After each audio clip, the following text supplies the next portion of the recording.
नमस्कार दोस्तों, आज हम संख्यावाचक विशेषण के बारे में चर्चा करने वाले हैं। इस वीडियो की डिमांड महाराष्ट्र बोर्ड के एक स्टूडेंट ने हमें की थी, तो हम उसके लिए वीडियो बना रहे हैं।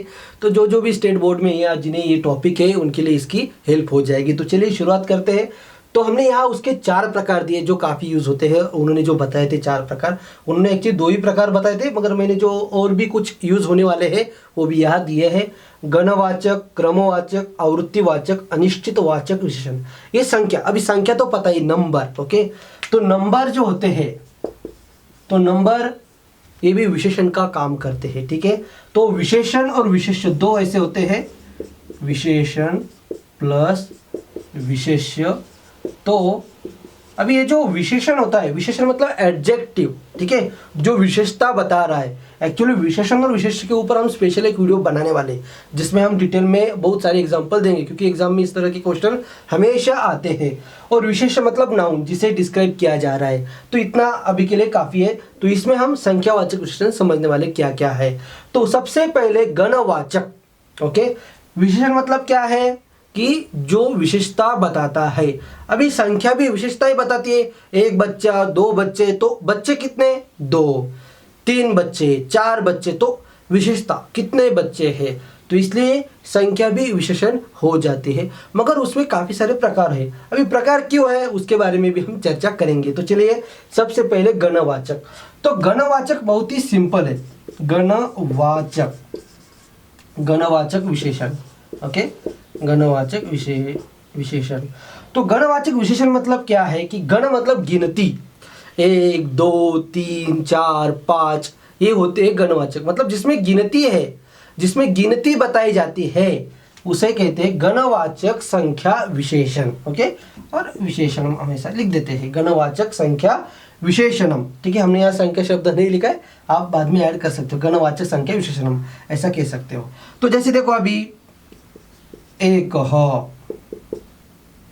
द्वौ, पंच, शतम, ये सभी ओके जो भी नंबर है वो सभी गणवाचक विशेषण में आ जाते हैं। बस आपको यहाँ ध्यान रखना है, हमने इसके ऊपर अलग से वीडियो बनाए संख्या के ऊपर, क्योंकि ये अभी विशेषण का टॉपिक है, वो संख्याओं का अलग टॉपिक होता है। तो उसमें सब कुछ बताया जाता है। जैसे नंबर जो होते हैं, नंबर एक्चुअली उसे कोई जेंडर नहीं होता है बाकी लैंग्वेज में, मगर संस्कृत में संख्याओं को जेंडर है। ठीक है, लिंग है, तीनों लिंगों में संख्या चलती है। ठीक है, पुल्लिंग में एक, स्त्रीलिंग में एका, नपुंसक में एकम, ऐसे जेंडर है उसे लिंग में चलते हैं। तो इसलिए तो यहाँ थोड़ा सा आपको ध्यान देना है जब भी आपको सेंटेंस में पूछा जाता है। जैसे अभी मैं एग्जांपल के तौर पर यहाँ बताता हूँ, एक बालक। ठीक है, एक बालक, तो बालक कितने हैं, एक ही है, तो ये हुआ उसका विशेषण। तो ये कौन सा विशेषण है, गणवाचक संख्या विशेषण। ठीक है, एक।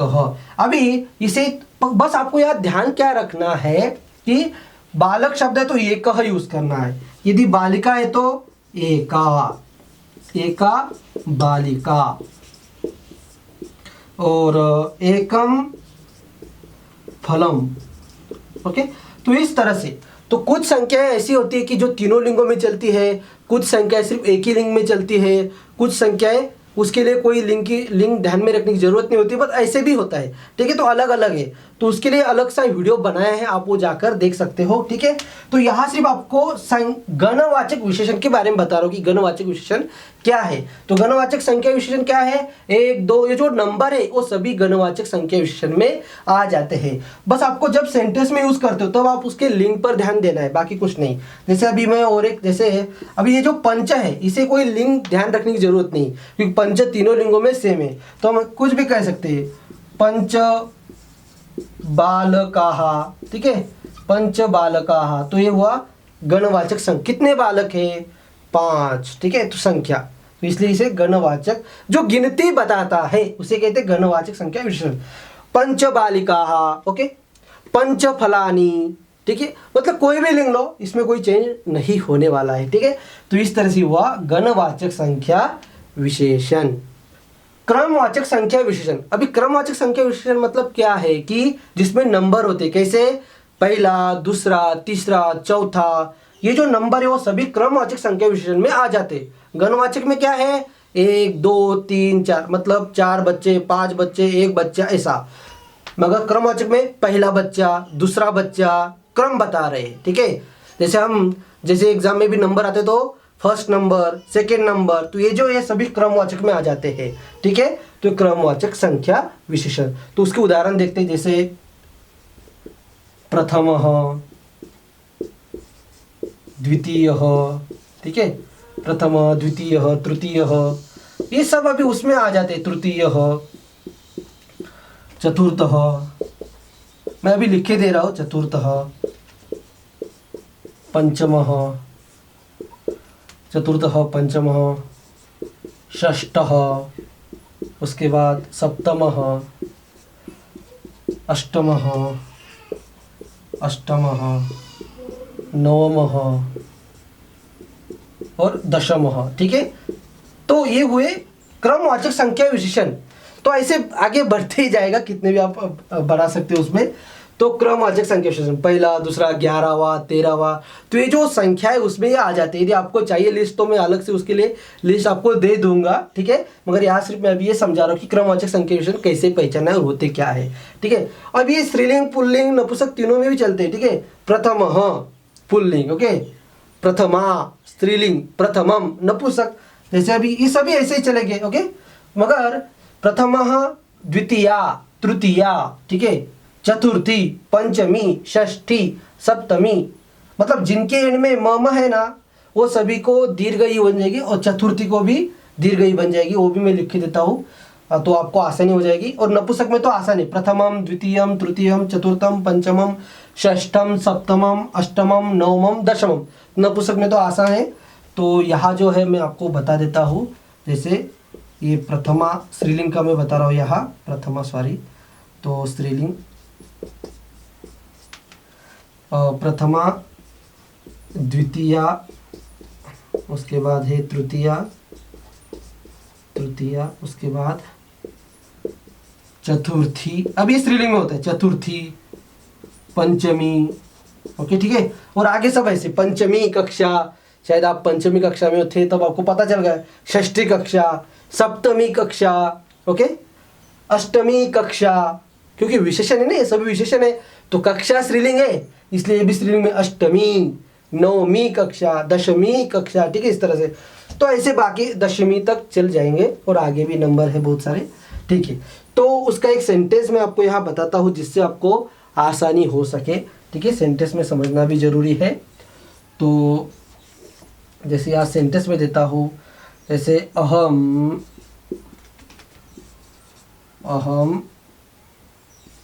अष्टमी कक्षायां पठामि, ओके, अहम अष्टमी कक्षायां पठामि, अहम दशमी कक्षायां पठामि, ठीक है। तो अष्टमी क्यों आया, कक्षायाम, ओके, कक्षायाम स्त्रीलिंग, इसलिए अभी हमने यहाँ क्या किया है, ये समास कर दिया, अष्टमी कक्षायाम, नहीं तो फिर ऐसे बन जाता है,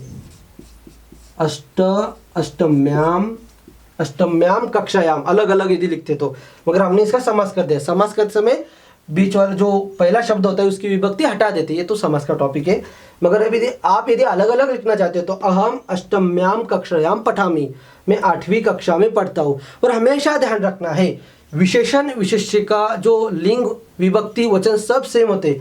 अभी कक्षा ए विशेष्य है, कौन सी कक्षा, अष्टमी कक्षा, तो कक्षायाम सप्तमी है, इसलिए अष्टमी इसमें भी सप्तमी हो जाएगी, ठीक है। तो ये ध्यान रखना है हमेशा। जैसे हमने इसमें पहले भी बताया था, गणवाचक में बताया था, क्योंकि संख्या जो भी है, गणवाचक हो, क्रमवाचक हो, ठीक है, जो भी है, तो उसके विशेष्य पर ध्यान देना है कि उसका विशेष्य कौन से लिंग में है, ठीक है। जो विशेष्य का लिंग है, जो विशेष्य का वचन है, अभी जैसे विशेष्य जैसे हमने यहाँ कक्षा बताया वो स्त्रीलिंग में है, तो यहाँ भी स्त्रीलिंग में। अब एक पुल्लिंग का लेते हैं, जैसे मम क्रमांकः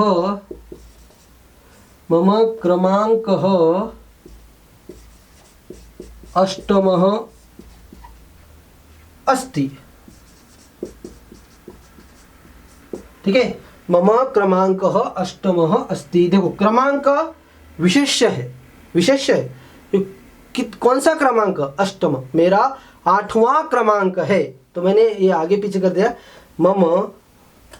मम क्रमांकः, मम अष्टमा क्रमांकः अस्ति, आप ऐसे भी लिख सकते हो क्योंकि संस्कृत में शब्द आगे पीछे हो जाते तो भी मीनिंग चेंज नहीं होता है। तो मम मेरा 8वां क्रमांक है, 8वां नंबर है। तो क्रमांक का विशेष्य है, ठीक है, इसलिए वो तो पुल्लिंग है, इसलिए अष्टम में भी पुल्लिंग एक वचन, क्योंकि क्रमांक प्रथम विभक्ति एक वचन। तो विशेष्य की जो विभक्ति जो वचन रहेगा वही विशेषण का रहेगा। बस ये हमेशा के लिए ध्यान रखना है किसी भी शब्द के लिए। ऐसा नहीं कि ये बस संख्या विशेषण की बात करें, किसी भी तरह का विशेषण क्यों ना हो, उसका जो लिंग वचन विभक्ति हमेशा विशेष्य की तरह ही रहेगी। तो ये ध्यान रखना, ठीक है। मम क्रमांक अष्टम, ठीक है।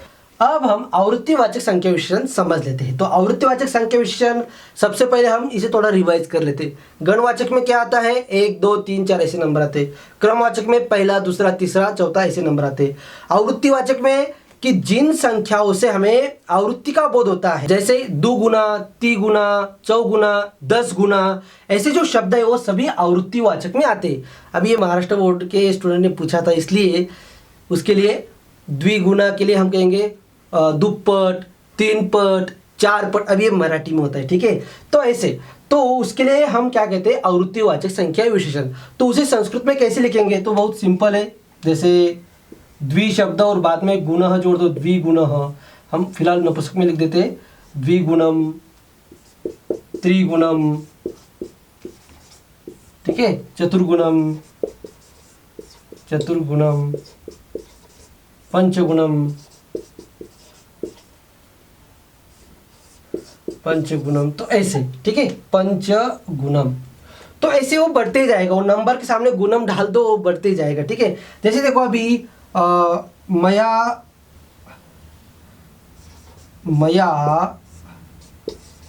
द्विगुणम अध्ययनम कृतम, ठीक है।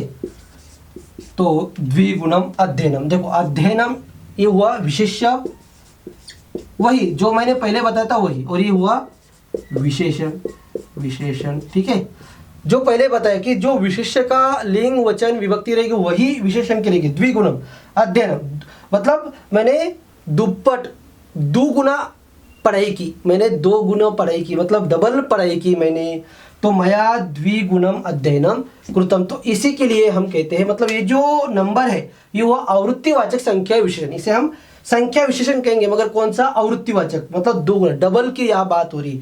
उस तरह से मया त्रिगुणम, अब यहाँ अध्ययनम नपुंसक इसलिए यहाँ भी नपुंसक आया। यदि यहाँ कोई अलग लिंग होता, यहाँ कोई अलग शब्द होता, अलग वचन का होता, तो उसी तरह से यहाँ रहता। जैसे हम एक एग्जाम्पल लेते हैं, अब इस सेंटेंस को देखो, तेन चतुर्गुणाः अध्यापकः दृष्टा। देखो यहाँ अध्यापकः बहुवचने प्रथम विभक्ति बहुवचन, इसलिए चतुर्गुणाः ये भी प्रथमा बहुवचन, मतलब इसमें जो विभक्ति रहेगी, विशेष्य में जो विभक्ति रहेगी वचन। अब यहाँ प्रथम विभक्ति इसलिए यहाँ भी प्रथम विभक्ति, या यदि यहाँ दूसरी कोई विभक्ति होती, पंचमी, कोई भी, ठीक है, तो इसमें भी सेम रहती, ठीक है, उसकी जैसी इसमें, ठीक है, तो गलत नहीं होगा। तो तेन चतुर्गुणाः अध्यापकः दृष्टा, उसने चौगुणा, मतलब मराठी में उसमें 4 पट शिक्षक बघितले, ओके, उसने 4 गुना शिक्षक देखे, टीचर देखे। लास्ट प्रकार है वो अनिश्चित वाचक विशेषण या अनिश्चित संख्यावाचक विशेषण, आप कैसे भी कहो, अनिश्चित संख्यावाचक या अनिश्चित वाचक विशेषण। तो इसमें क्या है कि अनिश्चित, इस शब्द से ही पता चल गया होगा, जिसमें कोई निश्चित नंबर नहीं है, संख्या है मगर निश्चित नंबर नहीं है, परफेक्ट नंबर नहीं है। अब यहाँ जो गणवाचक है, इसे ही दूसरा शब्द है निश्चित संख्यावाचक विशेषण या निश्चित वाचक, ऐसा भी कह सकते हो, मगर गणवाचक को दूसरा शब्द है निश्चित, ओके। तो ये भी आपको ध्यान रखना है। तो चलिए, तो इसके लिए कुछ शब्द यहाँ दिए मैंने, अधिकम, अधिक, ज़्यादा, पर कितना ज़्यादा पता नहीं, बहु, ज़्यादा, मगर कितना ज़्यादा पता नहीं, इसलिए अनिश्चित। किंचित, कुछ मतलब कितना, कुछ पता नहीं। अनेकम, बहुत सारे, अनेकम बहुत, मगर कितने। सर्वम, सब मतलब ये भी अनिश्चित है, कुछ निश्चित नहीं। तो ऐसे शब्द सभी अनिश्चित शब्द, मतलब ये जो संख्याएं है ये सभी अनिश्चित संख्यावाचक विशेषण में आ जाते हैं। तो ये भी वही जो नियम बताया कि विशेषण तीनों लिंगों में चलता है। अभी ये जो चित है, तो इसका मतलब ये अभी चित या अव्यय, तो ये चेंज नहीं होगा, मगर पहले वाला ये जो किम है, किम प्लस चित, ऐसा वो बना है, किम प्लस चित, और संधि बनकर एक किंचित हुआ है, ठीक है। ये कश्चित भी होता है, काचित भी होता है, शायद आपने सुना होगा, उसके मैं कुछ एग्जांपल लिख के देता हूँ जिससे आपको फायदा हो जाएगा। ठीक है, ये तो काला हुआ है। ठीक है, अधिकम, तो जैसे मैं यहाँ लिखता हूँ अधिकाः, अभी पुल्लिंग लिखा, बहुवचन अधिकाः, अभी पुल्लिंग कोई, अधिकाः वृक्षाः, अधिक ज्यादा पेड़ है, अधिकाः वृक्षाः ज्यादा पेड़। ओके, और अधिकाः, अब ये पुल्लिंग स्त्रीलिंग नपुंसक कैसे चलेगा? अधिकः बालक की तरह, ओके, अधिकम, अधिकम नपुंसक, और अधिका ये स्त्रीलिंग में चलेगा। ओके, अधिका। तो उसके बाद बहु, अभी बहु स्त्रीलिंग में थोड़ा अलग चलता है, तो पहले मैं उसका देता हूं,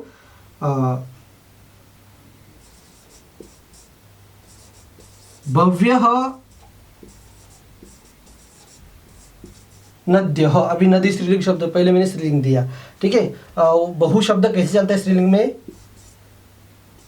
बड़ा कर देता हूँ, मतलब आपको पता चल जाएगा ऐसे, और फिर बीच में व भव्य, और फिर इसे स्त्रीलिंग में चला, नदी की तरह चला देंगे, भव्य को नदी की तरह चला देंगे, भव्यः नद्यः, बहुत सारी नदियाँ। ठीक है, और पुल्लिंग में गुरु की तरह, ओके, जैसे गुरुः गुरु, गुरवः, बहुः बहु, बहवः। ठीक है, तो उसका एक एग्जाम्पल बहु का, और ये नपुंसक में दिया है मैंने। ठीक है, और उकारांत नपुंसक शब्द की तरह बहु शब्द चलेगा, उकारांत नपुंसक शब्द। ठीक है, तो अभी इसका एक पुल्लिंग का मैं देता हूँ, जैसे बहवः वृक्षाः। ठीक है, तो वृक्षाः पुल्लिंग है, इसलिए बहवः और बहुवचन है। ठीक है, बहूनि फलानि, बहुत सारे फल, बहूनि फलानि। ठीक है, इस तरह से। तो ये हुआ, तो यहाँ ध्यान रख देना है कि विशेष्य क्या है, विशेष्य जो है उसी तरह से विशेषण चलेगा। अब ये सभी विशेषण है, तो इसलिए उसका लिंग, वचन, विभक्ति सब उसी की तरह रहेंगे, विशेष्य की तरह रहेंगे। ठीक है, किंचित, तो किंचित का क्या है, तो किंचित जैसे देखो, कश्चित, ये पुल्लिंग में होता है, कश्चित मैं लिख के दे रहा हूँ, कश्चित बालः, कोई तो बालक। ओके, किंचित, किंचित, किंचित फलम, कुछ फल। ओके, और स्त्रीलिंग में काचित बाला। तो आपको ध्यान रखना, ये किम सर्वनाम है, कह कऊ के, काके काहा, तो काचित, बस वो चित जोड़ देना है, तो कुछ ऐसा उसका मतलब होता है। काचित बाला, कुछ कुछ मतलब कोई लड़की, काचित बाला मतलब कोई लड़की, किंचित फलम कोई फल, कश्चित बालः कोई बालक। उसके बाद अनेकम, तो अनेकम का क्या है, अनेकम और ये सर्वम शब्द लगभग सेम चलते हैं। ठीक है ना, तो शब्द रूप में आपको देखना पड़ेगा। तो अनेकम, तो जैसे यहाँ लिखता हूँ, अनेकानि फलानि। ठीक है, अनेकानि फलानि, तो जैसा लिंग वैसा, मतलब जैसा विशेष्य वैसा विशेषण। ठीक है, अनेकानि फलानि, बहुत सारे फल। तो सर्वम का अनेका, ये स्त्रीलिंग में कैसे चलेगा, अनेका। ओके, नपुंसक में अनेकम, और पुल्लिंग में अनेकः, अनेकौ, अनेके, सर्वः, सर्वौ, सर्वे। ठीक है, ये यहाँ थोड़ा आपको ध्यान देना है। उसके बाद सर्वम, तो उसका लिखता हूँ यहाँ, सर्वे बालाः। ठीक है, सब बालक। तो यहाँ ये जो शब्द है अनेकम, सर्वम, थोड़ा इस पर ध्यान देना है, क्योंकि ये शब्द बालक की तरह नहीं चलते हैं। ये सर्वनाम शब्द है, अनेकम सर्वम, ये सर्वनाम, इसलिए वो उसकी तरह ही चलेंगे। ठीक है, सर्व, सर्वौ, सर्वे, तो अनेकः, अनेकौ, अनेके, तो आप वो थोड़ा सा याद करके उस पर ध्यान दीजिए। तो इस तरह से आज हमने संख्यावाचक विशेषण समझ लिया है। आज के लिए इतना ही, धन्यवाद।